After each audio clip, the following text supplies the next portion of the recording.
राम राम भाई सारन है। आज है हमारे GS 30 डेज हार्ड चैलेंज का डे 6। भाई आज का टारगेट मतलब बहुत ही खतरनाक होने वाला है। आज पॉलिटी में हमें 2 टॉपिक कवर करना है। सबसे पहला है इंपॉर्टेंट बिल एंड जो दूसरा टॉपिक है ना वो बहुत खतरनाक है, संवैधानिक संस्थाएं यानी कि कॉन्स्टिट्यूशनल बॉडीज़। जैसे कैग होता है ना, वो सरकार के खर्चों का हिसाब रखती है। भाई सच बताऊँ तो अपने इंडिया में पता है क्या सीन है, अगर मान के चलो आपने अपनी मम्मी से 50 रुपये मांगे मॉर्निंग में कि हाँ मुझे ना चाय पानी के लिए 50 रुपये चाहिए, तो भाई शाम के टाइम पे मम्मी ऐसे ऑडिट पे बैठती है जैसे आपने कोई घोटाला कर दिया हो। अकाउंट का ऐसा वेरिफिकेशन होता है कि बेटा 10 रुपये की चाय, 10 रुपये का समोसा, बाकी 30 रुपये कहाँ गए।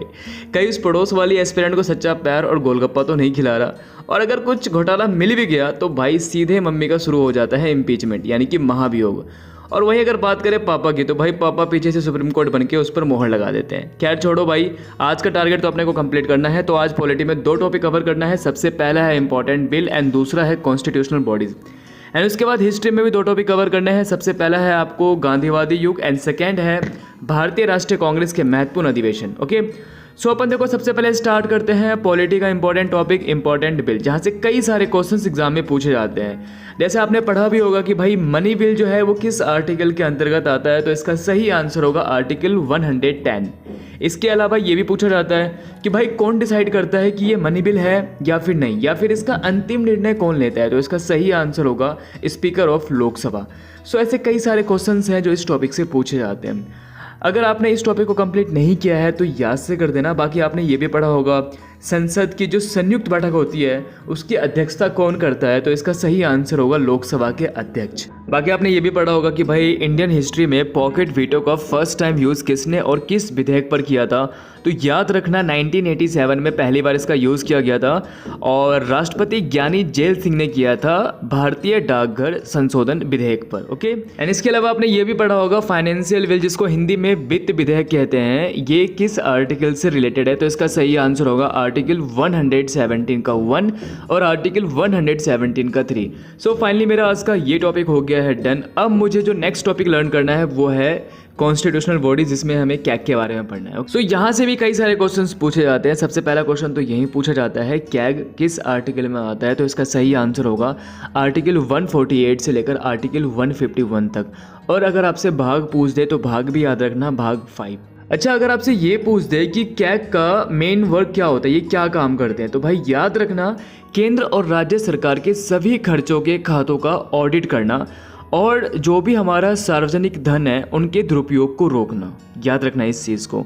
नेक्स्ट क्वेश्चन ये पूछा जाता है कि निर्वाचन आयोग की स्थापना कब हुई थी और किस दिन को आप राष्ट्रीय मतदाता दिवस के रूप में मनाते हैं, तो याद रखना ये 25 जनवरी 1950 को निर्वाचन आयोग की स्थापना हुई थी। और नेशनल वोटर डे हम कब मनाते हैं, तो हर साल 25 जनवरी को मनाते हैं।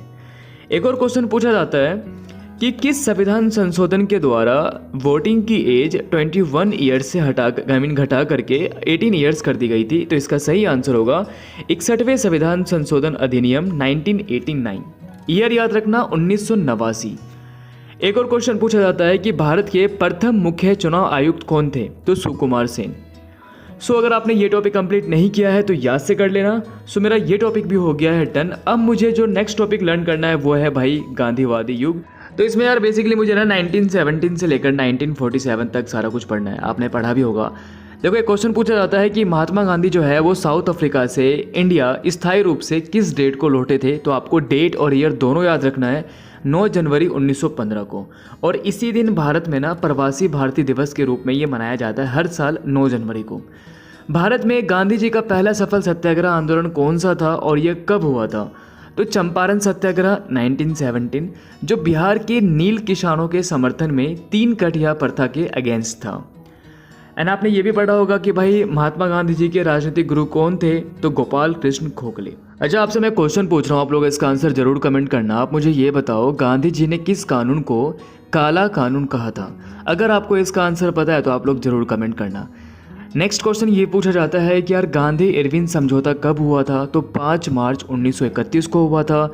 गांधी जी ने एकमात्र गोलमेज सम्मेलन यानी कि राउंड टेबल कॉन्फ्रेंस में भाग लिया था। देखो आपको पता होगा कि 3 गोलमेज सम्मेलन हुए थे, जिसमें से गांधी जी ने सेकेंड गोलमेज सम्मेलन में भाग लिया था जो कि लंदन में हुआ था। और अगर आपसे ईयर पूछे तो ईयर याद रखना 1931 में हुआ था। गांधी जी ने क्रिप्स मिशन जो 1942 में हुआ था उसके प्रस्ताव को क्या कहकर रिजेक्ट कर दिया था। तो गांधी जी ने ये कहा था कि भाई ये जो है ना, ये एक आगे की तारीख का चेक है जिसका बैंक नष्ट होने वाला है। इस लाइन को याद रखना। ओके, सो फाइनली मेरा ये टॉपिक भी हो गया है कंप्लीट। अब मुझे जो नेक्स्ट टॉपिक लर्न करना है वो है कांग्रेस के इंपॉर्टेंट अधिवेशन। सो देखो, यहाँ से भी कई सारे क्वेश्चंस पूछे जाते हैं और ये भी बहुत इंपॉर्टेंट टॉपिक है, आपने पढ़ा भी होगा। भारतीय राष्ट्रीय कांग्रेस की स्थापना कब और कहाँ हुई थी? तो 28 दिसंबर 1885 को बम्बई में हुआ था, जिसे अब हम मुंबई के नाम से जानते हैं। ओके, याद रखना इस चीज़ को। अच्छा, कांग्रेस का जो पहला अधिवेशन हुआ था 1885 में, उसकी अध्यक्षता किसने की थी और इसमें किसने प्रतिनिधियों ने भाग लिया था? तो याद रखना, इसकी अध्यक्षता WC बनर्जी यानी कि व्योमेश चंद्र बनर्जी ने की थी और इसमें 72 प्रतिनिधियों ने भाग लिया था। पहली बार स्वराज शब्द का प्रयोग कांग्रेस के किस अधिवेशन में किया गया था? तो 1906 के कोलकाता अधिवेशन में किया गया था। और किसकी अध्यक्षता में? तो दादा भाई नौरोजी की अध्यक्षता में। एक और क्वेश्चन पूछा जाता है कि भाई महात्मा गांधी ने अपने जीवन में केवल एक बार कांग्रेस के किस अधिवेशन की अध्यक्षता की थी? तो राइट आंसर होगा 1924 के बेलगाम, यानी कि बेलगाम कर्नाटक में है, बेलगाम अधिवेशन की। याद रखना कब, ईयर याद रखना 1924 और जगह याद रखना बेलगाम कर्नाटक। एंड आपने इसके अलावा ना ये हरिपुरा अधिवेशन के बारे में जरूर पढ़ा होगा, जो कि 1938 में हुआ था। और हरिपुरा अधिवेशन की अध्यक्षता किसने की थी? तो सुभाष चंद्र बोस जी ने की थी। नेक्स्ट क्वेश्चन है, भारत की आज़ादी के समय यानी कि 1947 में भारतीय राष्ट्रीय कांग्रेस के अध्यक्ष कौन थे? तो इसका सही आंसर है आचार्य JV कृपलानी। ओके, सो अगर आपने ये टॉपिक कंप्लीट नहीं किया है तो यार याद से कर लेना। बाकी इस टॉपिक से रिलेटेड कोई भी डाउट हो तो आप मुझसे पूछ सकते हो। आपको टेलीग्राम ग्रुप का लिंक जो है डिस्क्रिप्शन बॉक्स में मिल जाएगा।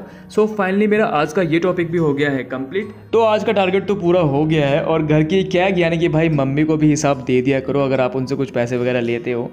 अब आप लोग कमेंट में ये बताओ कि भाई आप लोगों ने डे 1 से लेकर डे 5 तक का टारगेट पूरा किया है या फिर नहीं किया। तो भाई नहीं किया है तो कर लेना यार, आपका ही फायदा होगा। ओके, डे 1 से लेकर डे 5 तक का आपको टारगेट कंप्लीट करना है, मतलब करना है। और लास्ट में यही कहना था भाई, कोई भी डाउट हो, कोई भी दिक्कत हो तो भाई टेलीग्राम ग्रुप बना हुआ है, ग्रुप में जाओ, पूछो यार, मैं बता दूंगा।